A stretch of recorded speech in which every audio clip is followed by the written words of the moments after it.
Halo teman-teman, salam sepak bola dan selamat datang lagi di channel JPRH. Oke, laga derby Indonesia atau lebih tepatnya El Clasico antara Persija versus Persib Bandung akan tersaji di akhir pekan ini. Dan wow, saya sudah sangat tidak sabar ingin menonton pertandingan ini karena teman-teman ya, yang menang antara Persija ataupun Persib itu berpeluang besar mendapatkan gelar juara di musim ini. Nah, coba kita lihat ya kemungkinan-kemungkinannya. Nah, kalau Persib Bandung menang teman-teman ya, maka saya bisa menjamin 80% bahkan 90% Persib bisa mendapatkan gelar juara di musim ini. Ya, meskipun Borneo FC misalnya menang juga ya di pekan ke-32 dari Bali United.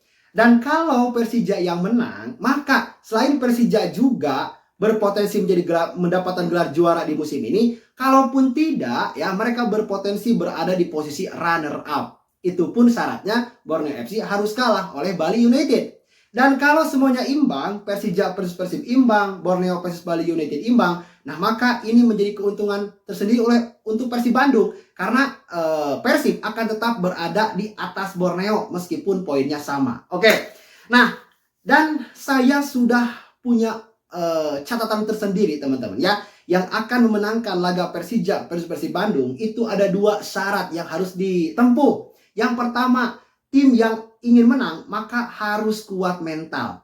Nah, gitu ya. Kuat mental dari apa tuh? Nah, yang pertama kuat mental dari tekanan, baik itu tekanan tim itu sendiri, gitu ya, ataupun tekanan lawan, ataupun juga tekanan supporter.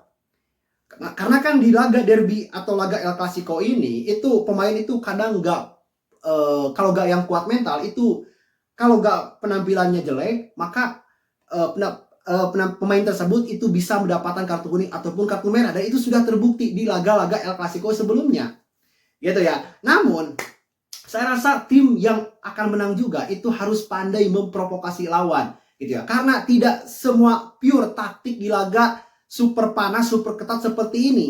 Harus ada strategi-strategi untuk memancing lawan agar lawan tersebut emosi, bahkan lawan pun misalnya mendapatkan kartu merah ataupun kartu kuning, dan itu semua akan menjadi keuntungan tersendiri untuk tim tersebut. Nah, gitu ya. Dan juga yang kedua, teman-teman, tim yang akan menang ini adalah tim yang bisa menerapkan strategi pelatih dengan baik. Karena yang saya katakan tadi adalah tidak semuanya pure taktik dari pelatih di laga yang super panas seperti ini.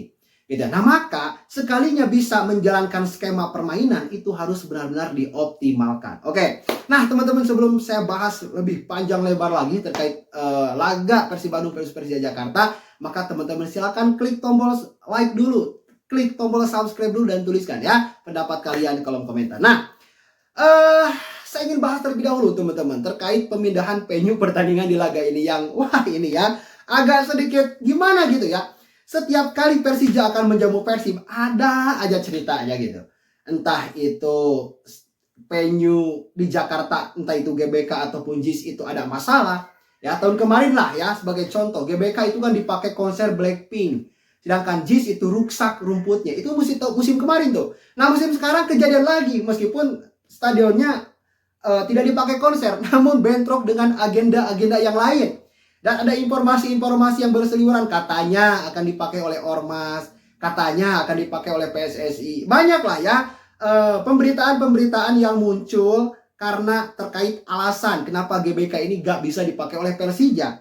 Namun satu hal yang perlu saya tekankan, terlepas dari gagalnya laga Persija versus Persib Bandung di Jakarta, itu berhubungan juga dengan kemampuan Persija Jakarta yang menjadi tuan rumah. Karena gini, Persija itu gak punya stadion yang pertama yang dikelola oleh mereka, dan yang kedua itu yang representatif untuk pertandingan besar melawan Persib Bandung. Oke, Persija punya JIS ya. Namun apakah JIS memenuhi standar keamanan, standar keselamatan? Ya, oh bang, katanya JIS itu kan standar internasional, tapi kok kenapa gak bisa dipakai laga Persija plus Persib? Nah itu ya, itu yang memang alasannya itu alasan safety teman-teman. Karena gini, dengan jarak bangku penonton dan lapangan yang sangat begitu dekat, itu gak mungkin loh ya menyelenggarakan pertandingan panas seperti ini. Karena gini, secara hitung-hitungannya, kalau saja Persib Bandung misalnya menang tuh di laga itu dan seperti biasa melakukan selebrasi Beckham Putra misalnya yang seperti ini, ataupun apapun itu bentuk selebrasinya, itu pasti akan memicu amarah atau emosi dari supporter tuan rumah. Gitu ya. Kalau Persijanya menang ya oke-oke saja, mungkin nggak akan terjadi sesuatu yang memang fatal gitu. Meskipun akan ada lah ya, setiap insiden itu pasti ada. Nah, kalau bisa terjadi Persib Bandung yang menang lalu penonton tersebut emosi, itu akan mudah untuk turun ke lapangan, dan yang dikhawatirkan adalah keselamatan dari pemain Persib Bandung. Nah, apakah itu bisa dijamin? Kalaupun bisa, mungkin perlu ribuan aparat kepolisian gitu ya untuk membentengi setiap sisi di stadion. Dan ternyata teman-teman, laga El Clasico terakhir dimainkan di Jakarta itu pada tahun 2019. Artinya sudah 7 tahun loh ya. El Clasico tidak dimainkan di Jakarta. Waduh, ini jujur sih, ini sayang sekali sih teman-teman ya. Karena laga El Clasico ini itu merupakan laga terbesar di Indonesia. Pertandingan sepak bola terbesar di Indonesia. Ya, dan itu akan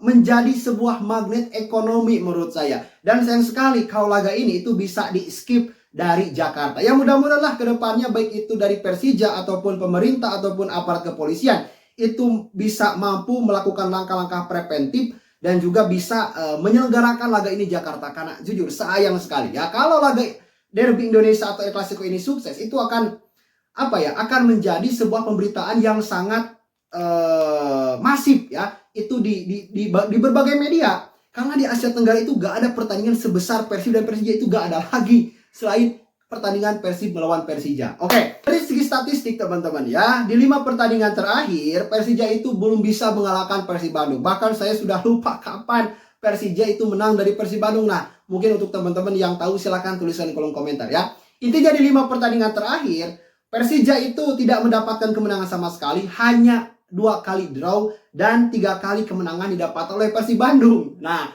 di laga nanti pun berpotensi juga tuh Persib Bandung entah itu seri atau menang.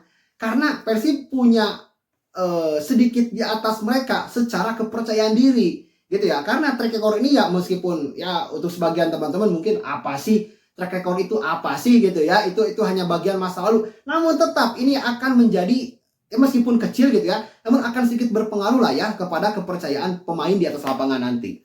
Dan selanjutnya 5 pertandingan di BRI Super League ya, Persija Jakarta memang tidak terkalahkan. Mereka mendapatkan 4 kali kemenangan dan 1 kali kekalahan. 1 kali kekalahan itu didapatkan ketika mereka bertandang ke Stadion Bayangkara Persija Lampung FC. Ketika itu kalah comeback oleh Bayangkara dengan skor 3-2.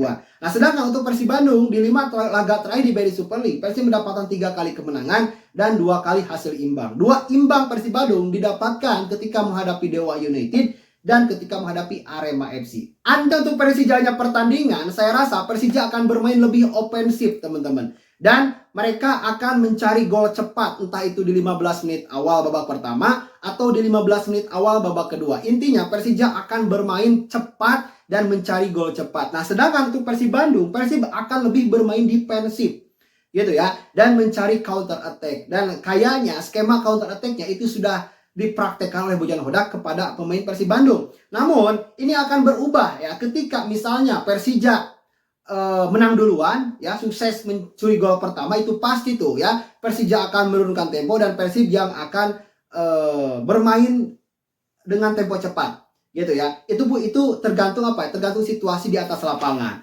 Selanjutnya untuk prediksi line up teman-teman, Persija saya rasa akan menurunkan pemain-pemain terbaiknya. Begitupun juga dengan Persib Bandung. Namun ada beberapa pemain dari Persija yang di laga terakhir itu mendapatkan cedera ya, seperti Andri Tani ataupun Carlos Eduardo. Nah, saya nggak tahu tuh ya, belum mendapat informasi apakah kedua pemain itu sudah fit atau tidak. Kalaupun tidak, ya maka pilihan di penjaga gawang adalah yang paling dan tersisa satu-satunya, yaitu Sirus Margono. Wah, ini menarik ya.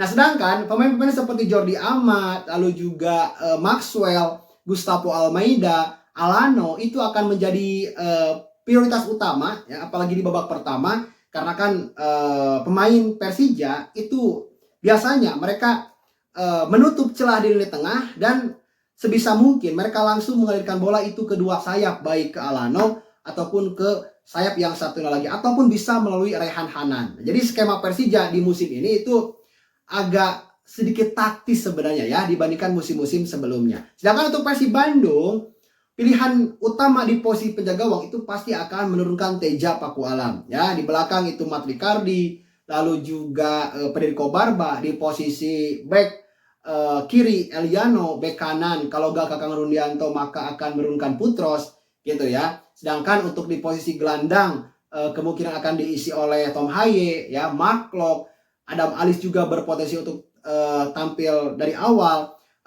Sedangkan di posisi wings baik kanan ataupun kiri itu akan diisi oleh Berginho dan William Barros. Kenapa saya pilih William Barros dari awal? Karena memang William Barros ini punya kemampuan bertahan dan menyerang yang seimbang, dan kemungkinan akan diturunkan di babak kedua entah itu Beckham Putra atau Sadi Ramdhani gitu ya. Sedangkan untuk posisi strikernya itu saya rasa akan menggunakan Andrew Yung dari awal ya, karena Andrew Yung ini meskipun dia ini tipe striker yang agak sedikit lamban ya, namun Andrew Yung ini pintar sekali dalam mencari ruang. Nah, saya rasa ini yang akan dilihat oleh Bojan Hodak untuk pertandingan nanti. Ataupun Sergio Castel pun saya rasa akan berpotensi juga untuk tampil di laga ini. Bahkan Kurzawa pun saya rasa Kurzawa pun akan tampil, dan saya punya firasat bahwa Kurzawa itu akan tampil dari awal. Ya, kita lihat sajalah di pertandingan nanti. Oke teman-teman, terima kasih. Kita akan berjumpa lagi di konten selanjutnya. Salam sepak bola.